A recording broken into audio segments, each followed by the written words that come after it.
So I'm at the very beginning of this online reselling journey. I've sold stuff through my little shop. My husband and I have a salon barbershop, and I've always had a little gift shop in our space. And I'll sell a mix of new, that we buy through wholesale, and then vintage things that I find that I just think are interesting or that I kind of have in mind for a specific client, but I don't actually tell them that. A lot of times I'll just put it out and see if they choose it. And when they do, I'm always like, yes, I know what I'm doing. Um, but I have had a lot of clients that are moving, and I don't really want to go out and try to find new clients at this time. I want to find a different way to add to our income while my husband fixes up our fixer upper. And this is one of the ways to do it that feels really good. It's like a treasure hunt. And I'm at home after after I go out to thrift stores and estate sales, or some of the stuff that I've been putting on these videos is stuff that I got by placing a bid online at a site. And so I can look out there and find stuff. And of course, scary because, you're hoping that the stuff will actually sell. And I'm learning a lot about Etsy and eBay at this point, and about the history of things like jewelry and dishes and things like that. I also sell ties and learning a lot about those things. And you can hear people sneezing in the background. Sorry. Maybe you can't, but I can. So I have a daughter who's a film student, and she is working on a big long video that we did when we were unboxing an 11.5 pound jewelry haul, where they just sort of put like anything that was silver in a giant bag, and then I bid on that and won it. And we found a lot of actual sterling silver, so I was really surprised because I thought, oh, it's gonna be cheap stuff, it's gonna be dollar store, but it wasn't. And so she's working on that because it ended up being so long, because even after she went to bed, I worked for another 2 hours untangling a massive amount of chains that were like softball sized. And so she's working on that, but I honestly don't know what video will be on first. Maybe this one. I already took things out of the bag because I didn't want it to be where you're just watching me cut bags open. And unbox, literally. So this is about 7 different auctions that I did, and you can kind of tell there are themes, and some stuff that are just, like a single thing that I got. I really try to look for the silver stuff or really interesting brooches. This was kind of interesting because it's still on the card, and I still am learning a lot about things like the brooches. And some of them are worth more than others. This one is signed, always a good thing. It's really fun. And then this one had Christmas things, which Christmas is coming up soon. And weirdly enough, Christmas stuff can really have a high sell point. So that's been kind of interesting to learn. And then things that you might find really weird, like I find this kind of out there. They usually, when I look them up, I'm like, oh, okay. And this one is, it looks like it says Karen Rossi, 2003. So I will look that artist up and we will see. And then some things that are truly old, of course, have a different kind of value. And certain brands, I'm learning, are worth a lot more than others. And I've always had an interest in fashion and history, so it seems fun that it would show up in this way. And, hopefully you don't mind watching people open up their treasure. That is fun.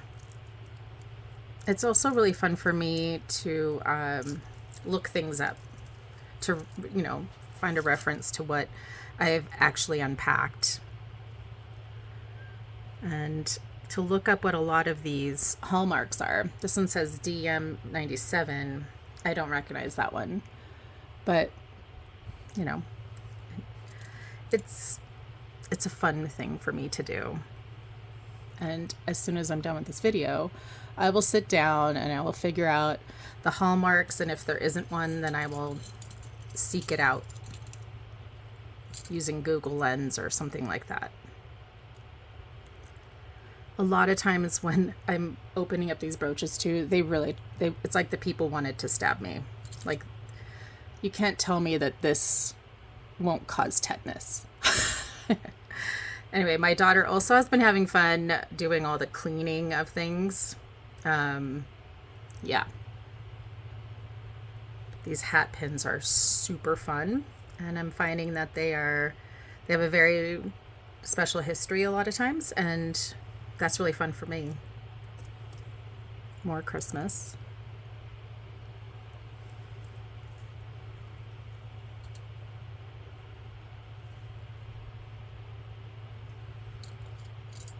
This one was the reason why I bid on this auction.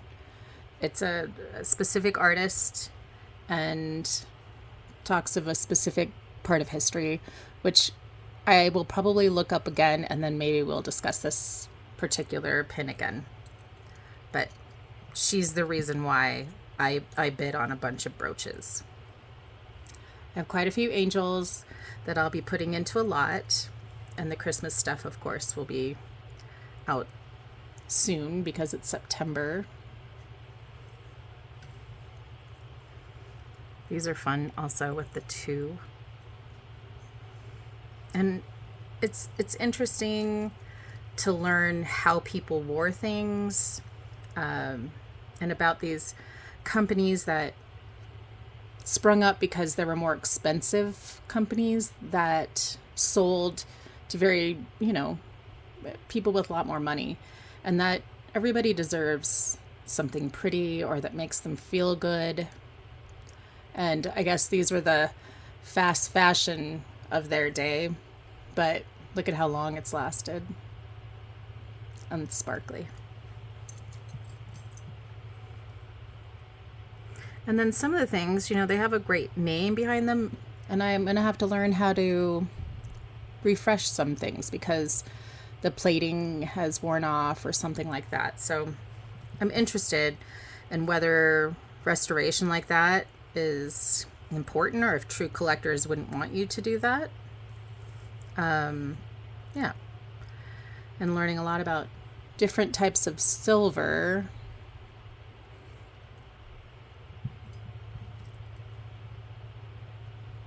These are very classic. Who knows what era they're from. And also, it's different, right? I love the birds. I've been finding lots of them. It looks like, I'm assuming these are silver, but they could be something else once we sort of touch up really fast. I have to figure this out. You can hear my cat Gracie. Hi, Gracie. Hello. Hello. Oh, you're just in time for me to show the dog bone necklace. Are you just going to talk? Look at these.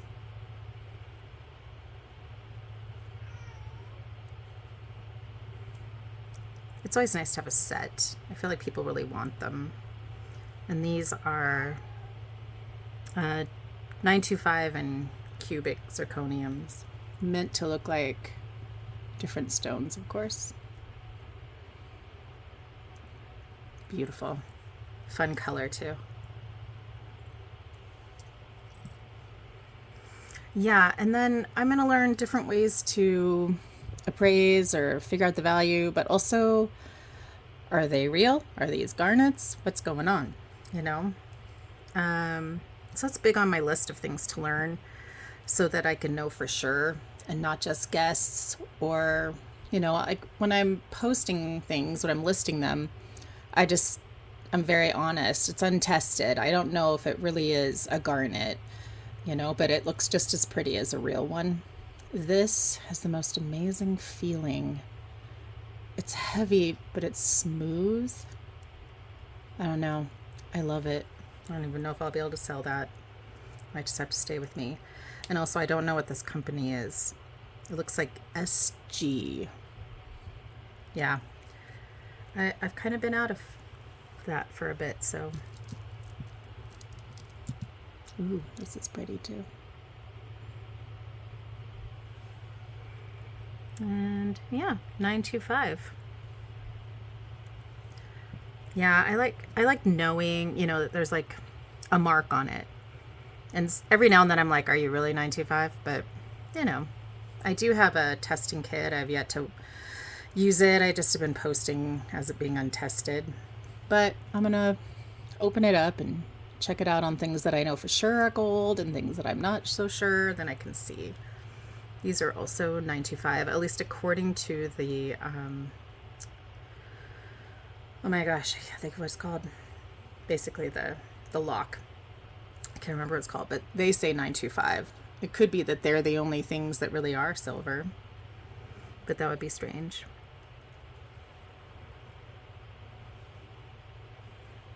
And then I just got some, these came with one of the other things, and I'm like, yeah,